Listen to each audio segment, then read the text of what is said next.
However, I am dedicated to at least getting through my Shadow the Hedgehog review by the end of the year. Yeah, we all knew that wasn't gonna happen.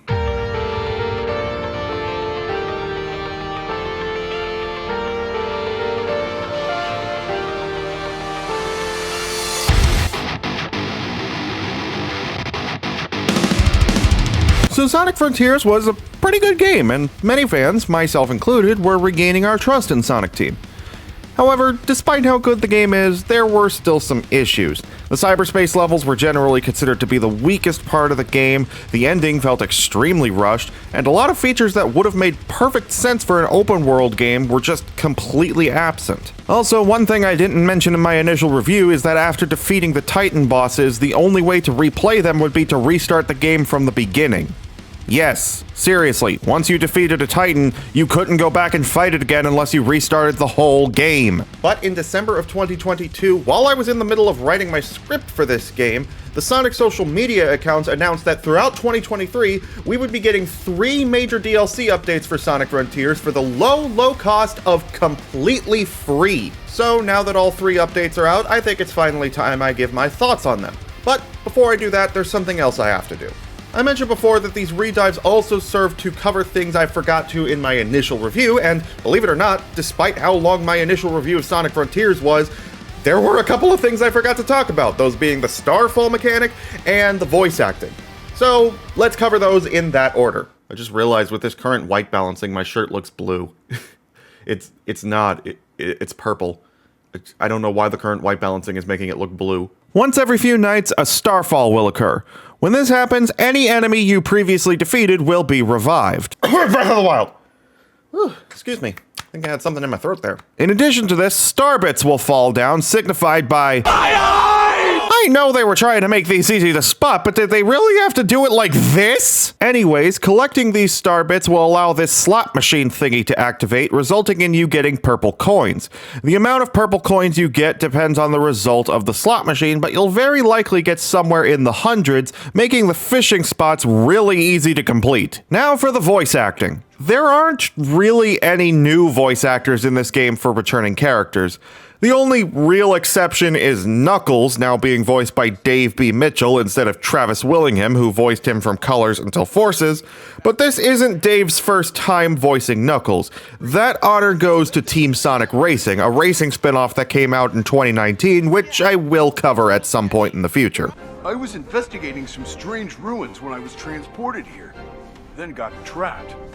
As for the other returning characters, they all have the same voice actors they've had for years now. However, it seems that for this game, they've taken a different direction with the voices, the most obvious one being Sonic. Sure, Knuckles and Tails and I got these weird invitations to meet somebody at the beach for some kind of race, but I've always got time for a chili dog. I've been infused with weird zappy stuff before.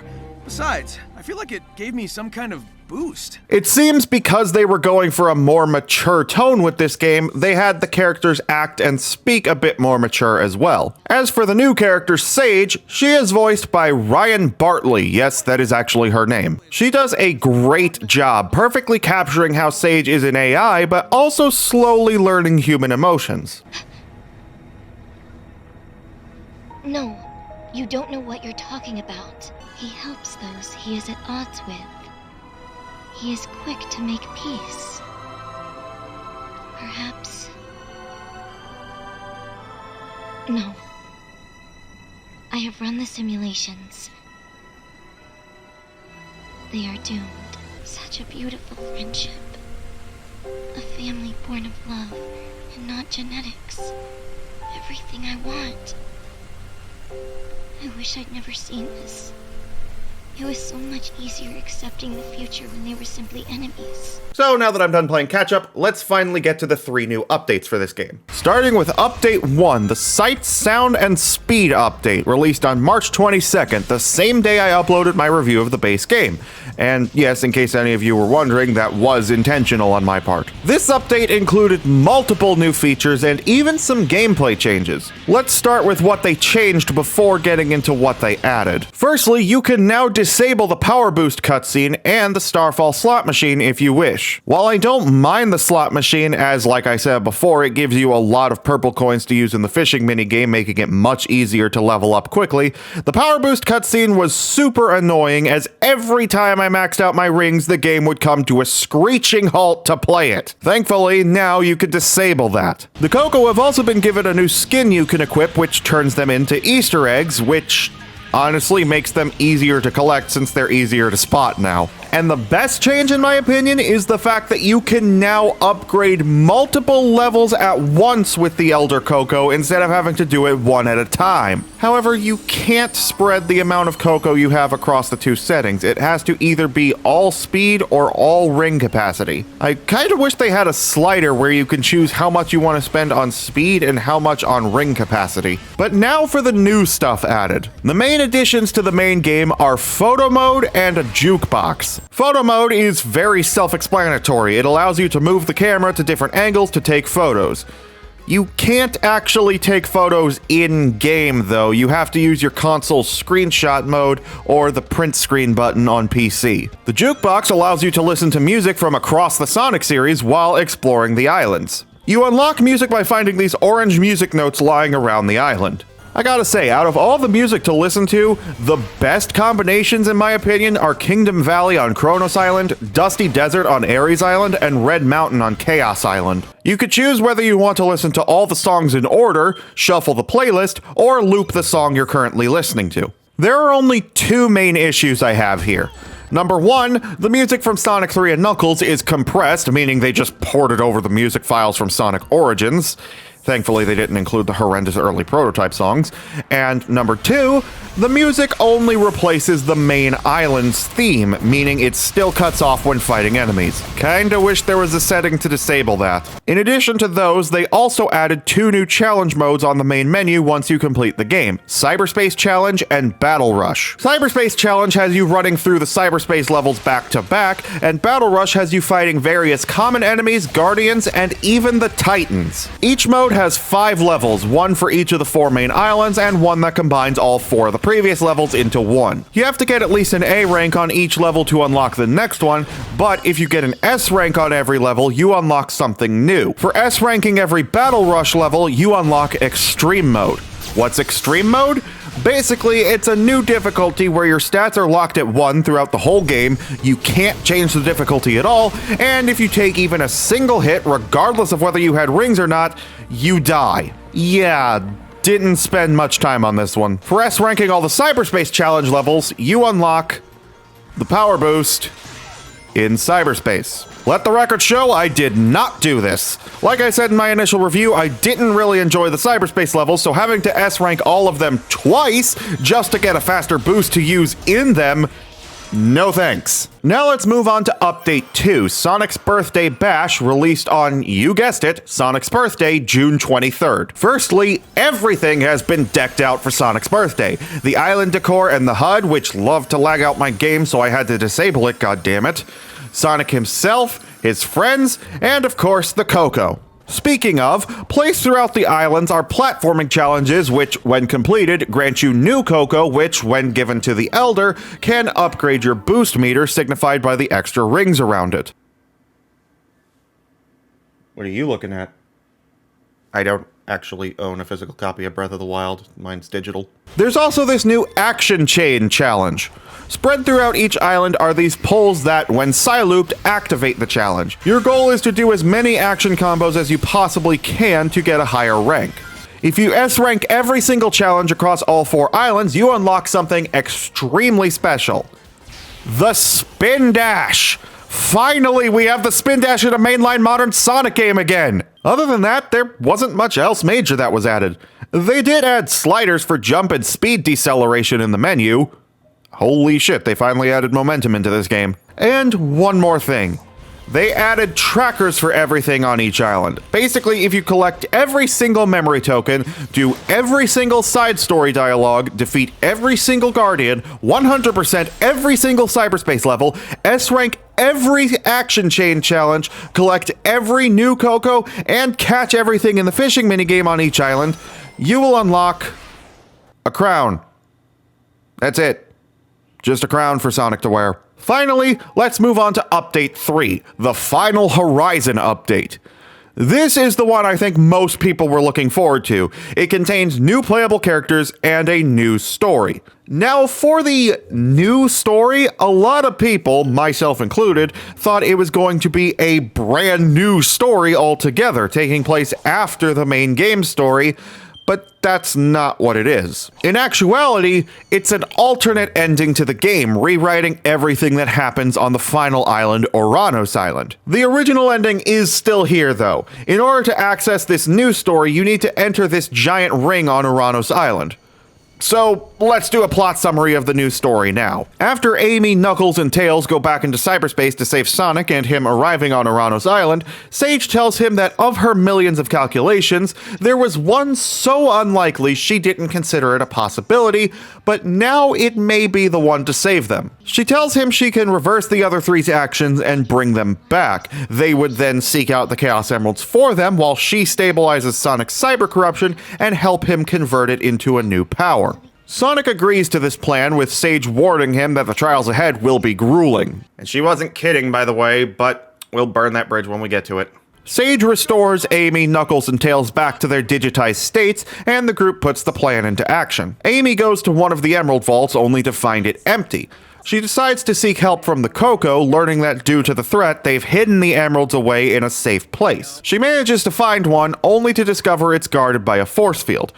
With this info, Knuckles sets out to weaken the defenses by destroying these impact forms. Once those are defeated, he finds another emerald only to discover the impact forms didn't lower the force fields. So Tails sets out to hack into these Coco devices, finally allowing the three of them to each get an emerald. While this is happening, Sonic traverses many towers, completing trials given to him by the spirits of the ancients that piloted the Titans to prove his worth to them. After completing the fourth challenge, his corruption is fully stabilized, and now he needs to climb one final tower and face one more challenge to convert it to a new power. That's when the End sends out a shockwave that seemingly disrupts cyberspace. Amy, Knuckles, and Tails are now starting to feel the effects of cyber corruption, and even the Coco are becoming corrupted. With very little time to spare, Amy gathers as many Coco as possible and brings them to the Elder and Hermit to guard them.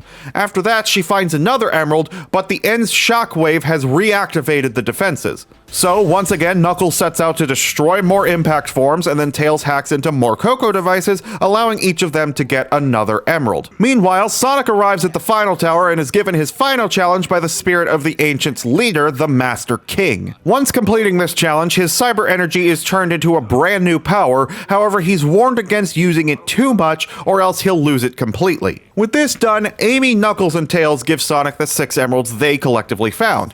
While all the previous stuff was happening, Eggman tracked down the last. With the 7 emeralds now in his possession, Sonic transforms into Super Sonic. After chasing the End out of Supreme, it tethers itself to the Titan, causing it to sprout more limbs and become more powerful. To combat this, Sonic taps into his new power and weakens the Titan enough to steal its gun, which Eggman attaches to his Eggmobile. Sage puts up a force field to guard him from Supreme's attacks, with Amy, Knuckles, and Tails helping to keep it sturdy. Sonic manages to fully sever the End's connection to Supreme, tossing the Titan into it, and then unleashes his full power as Eggman shoots him out of the gun. This attack is powerful enough to pierce right through the End, completely destroying it. Sonic, passed out from this attack, falls back to the islands where his friends, who are now fully restored, celebrate their victory with him when he wakes up. Eggman looks out over a hill with Sage next to him, actually surviving this time, and the two get ready to head home. Yay, Sage is alive again! And actually, given the fact that we see her in Murder of Sonic the Hedgehog, an April Fool's game that I didn't review, and I probably won't review,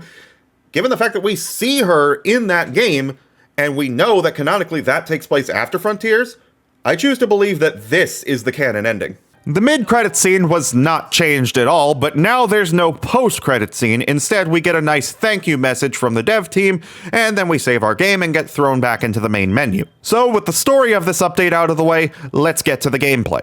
As mentioned before, we start off with Amy. She has all the same basic moves as Sonic: homing attack, parry, boost, Psyloop, once you unlock it with skill points that is, and the spin dash, again, once you unlock it. However, she also has her own unique moves. Firstly, she has a triple jump that also transitions into a glide with her cards. She can also use her cards as a whip attack. She can also use her hammer for a quick Psyloop, and she has an unlockable move where her power boost is her riding her hammer like a witch on a broomstick while her cards circle around her.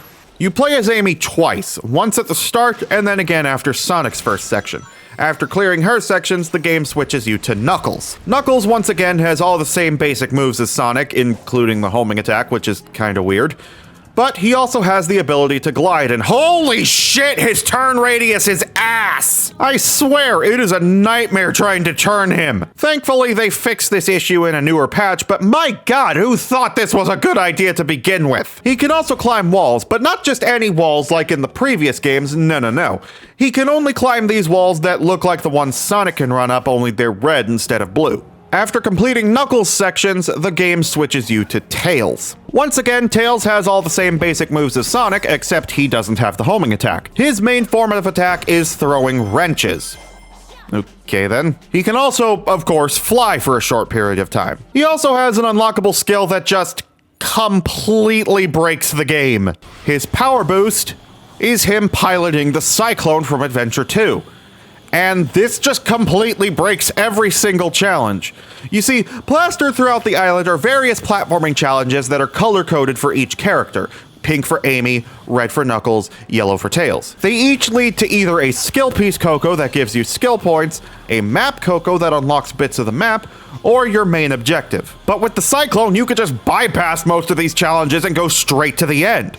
Sure, you do have a limited boost meter, but remember, if you Psyloop the shape of an infinity symbol, you get infinite boost for a brief period of time, meaning with Tails you could just fly the Cyclone wherever you want. After clearing Tails' section, the game switches you to Sonic. Nothing was changed about Sonic's controls, but his main objectives are climbing the towers to access the trials.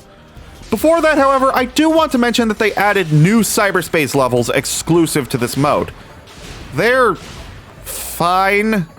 They're definitely better than the main game's cyberspace levels, but they're still not that good. Completing missions here doesn't give you vault keys, but rather lookout Coco, which you need to collect in order to unlock the towers. So, did you not really enjoy climbing the towers on Ray Island? Well, too bad. These are 1000% worse. Holy fucking shit, what the hell happened here?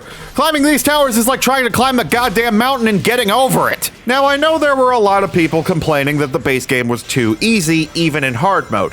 So it feels like the devs just went, oh, you think the game is too easy? Well, here, have fun torturing yourself. I mean, I'm all for adding a bit of challenge into the game, but this is like going from Breath of the Wild to fucking Dark Souls. So, do me a favor. Unless you want to tear your hair out, climb the towers on easy mode. It adds a ton of springs and balloons, making getting to the top much easier. But climbing the towers isn't even the worst part.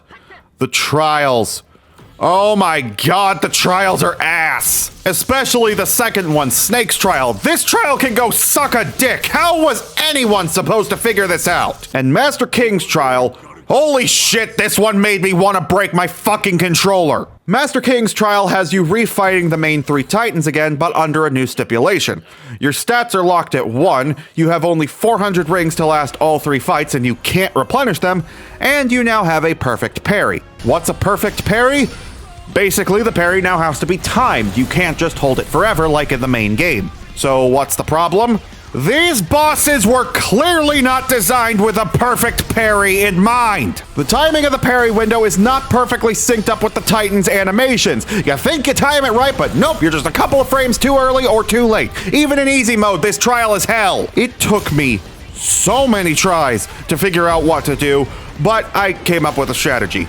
Just use the stomp attack over and over again. It does the most damage. Also, you know that cool animation where Sonic flings Wyvern into a mountain? Yeah, don't activate that. It does very little damage and it resets Wyvern's attack patterns, meaning it takes longer to beat the Titan if you do that rather than just constantly stomping it. But I did learn a few other things about these bosses. For example, did you know that circling the joystick in the QTEs makes it go faster? Also, did you know you can sidestep Knight's shield to keep attacking it?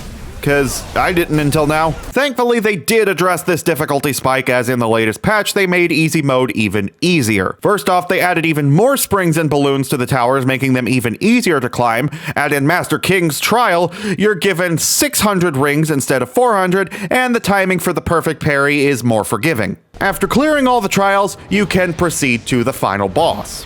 The first phase, Supreme, was not changed at all. It is exactly the same as in the main game. They didn't even fix the missing wings issue. Like, what? Come on. As for the second phase, the end, holy shit. They did it. They actually made a good final boss. Firstly, just look at these animations. They made Sonic a fucking badass. Secondly, is this a fucking orchestral remix of the main theme, I'm Here? Holy shit, they haven't done this since Colors!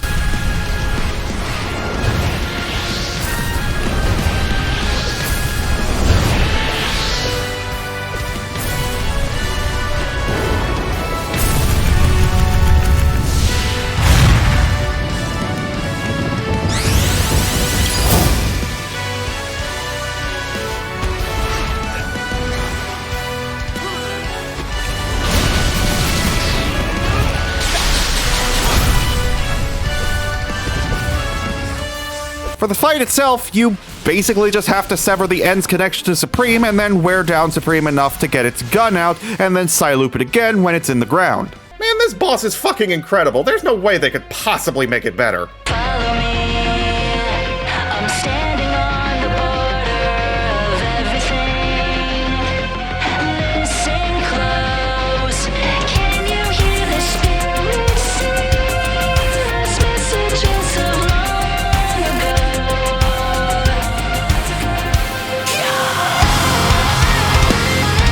They got Kellen Quinn, the lead singer of Sleeping with Sirens and the guy who sang the other 3 Titan themes, to do a cover of I'm Here for the final boss. Well done, Sonic Team. I applaud you. The fight ends with Sonic smacking Supreme into the end, and then Eggman shoots him out of Supreme's gun straight up Sonic X style. And holy shit, this scene! Sonic, it's now or never!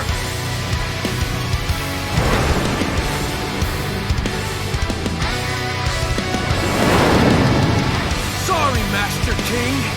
Looks like I'm going all out after all.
That was incredible. And that's the third update. They didn't have to give us something that incredible, but they did, and it was completely free to boot. I have absolutely no problems with saying that my score for this game has officially increased from a 7 out of 10 to an 8.5 out of 10. This game is fucking incredible, and with Sonic Team's bigger budget going forward, I hope we see even more incredible games in the future. So with that finished, it's time to take a look at a game that released less than a month after the final Horizon update, Sonic Superstars. Oh boy.